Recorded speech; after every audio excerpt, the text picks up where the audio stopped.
நீங்க கொஞ்ச நேரம் வெயிட் பண்ணுங்க, நான் அந்த பொண்ணுகிட்ட பேசிட்டு.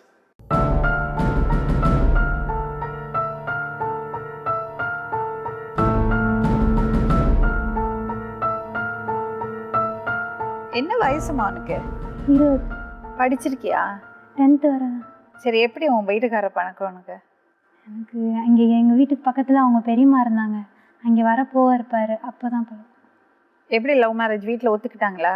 இல்லை மேம், இன்ன வரைக்கும் ஒத்துக்கல. அப்போ என்ன பண்ணாங்க? பேசுகிறதில்ல, ஒதுக்கிட்டாங்க. எங்கள் அம்மா மாதிரி மாமியார் நாத்தனார் இவங்க 3 பேரும் தான் என்னை பார்க்குறாங்க. மாமியார் நல்லா பார்ப்பாங்களா? அம்மாக்கும் மேலே.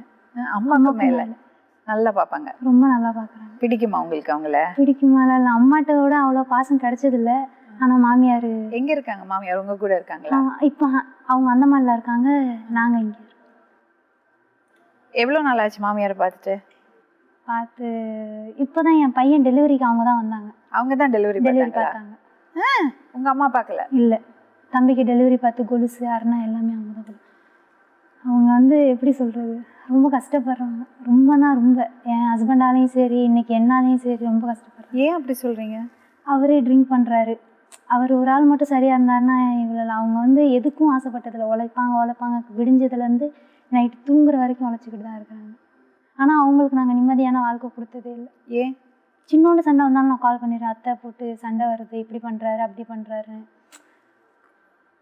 இப்போ போன வாரம் என்ன சண்டை ஆச்சு செங்கல்பேட்டில்? செங்கல்பேட்டில் இருக்கும்போது நல்லா தான் இருந்தாங்க. அவங்க எப்படின்னா ஒரு மென்டல் மாதிரி ஆயிடுவாங்க. இது உனக்கு லவ் பண்ணும்போது தெரியாதா? தெரியும்.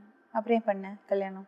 ஆக்சுவலாக என்ன எல்லோரும் சொல்கிற மாதிரி இது கல்யாணம் பண்ணதுக்கப்புறம் திருத்திடலாம் அந்த மாதிரி தான். அந்த மாதிரி இதில் தான் வந்தேன். ஆனால் அதை விட ரொம்ப அதிகமாச்சு. அம்மாவை திட்டுறது, அக்கா தங்கச்சிங்களை அசிங்கமாக பேசுகிறது. கன்சீவாக இருக்கும்போது 1 வருஷம் கூட நிம்மதியான வாழ்க்கை இருந்துச்சு. அதுக்கப்புறம் தம்பி பிறந்ததுக்கப்புறம்னா மிருகம் மாதிரி ஆயிட்டாங்க. என்ன பண்ணாரு போன வாரம்?